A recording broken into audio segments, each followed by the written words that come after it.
The death of Baldur is a story of tragedy, trickery, and loss.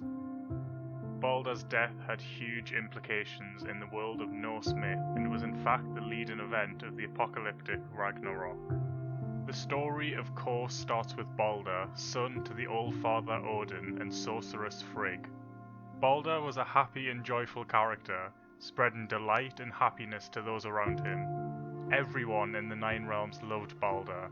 Baldur had begun to encounter strange dreams foretelling that a terrible fate would fall upon him. Concerned about this, Odin was determined to seek answers, riding to the underworld realm of Hell.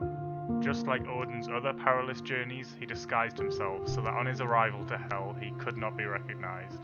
Upon reaching the halls of the dead, Odin came across a lively crowd who were preparing for a large feast. The seeress at the head of the feast, unbeknownst she was talking to the god Odin, explained how they were planning a feast to celebrate the fact that Baldur would soon be joining them in the underworld.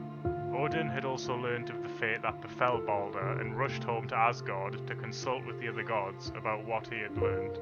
Baldur's mother Frigg could not accept the news that Odin had returned with, and she was determined to prevent her son's fate. She travelled far across the Nine Realms, collecting oaths from every living entity that they would not harm her son Baldur. Feeling assured that their son was now untouchable, things began to settle down. Life went on as usual for the gods, and Baldur was tested every day, with rocks and spears being thrown at him, and both bouncing off.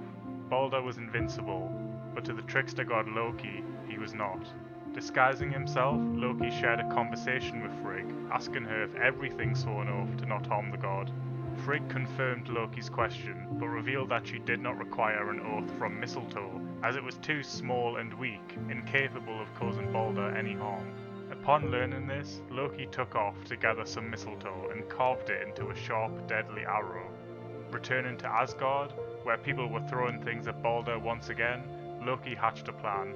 He approached the blind god Hoder and noted that he must feel left out, having to miss out on all of the fun. Loki gave Hoder the mistletoe arrow and pointed him in the direction of Baldur, telling him to fire. Hoder fired the arrow from his bow and it struck Baldur. Like most things that had been thrown at him, this one did not bounce off, but instead pierced him right through the chest. Everyone in the Nine Realms was distraught over this. Frigg still could not accept the fate of her beloved son even after it happened. She inquired if there were any brave gods and requested if they would make a trip to speak to Hel, the goddess of death, and ransom for Baldur's life. Hermod, a son of Odin, accepted this task and set off for the underworld. Meanwhile, a funeral was held for Baldur, with many venturing from the other realms to see Baldur's send-off. Baldur's coffin was so heavy it required the strength of the strongest giant Hyrrokin to push it into the water, causing the land to shake aggressively. Hermod had reached the goddess Hel and pleaded with her to release Baldur back into the land of the living, as every living thing in existence truly missed the god. Hel exclaimed that she would release Baldur on one condition, that everything in the universe should weep for Baldur, and if one did not, she would not return him.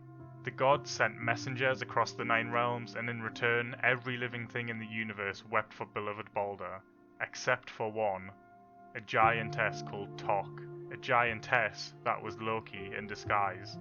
This sealed Baldur's fate. He would not be returned to the land of the living, and the gods would have to live with his absence. This was the tragic tale of how trickery ended in tragedy, and the start of the dark days to come before the end of it all, Ragnarok.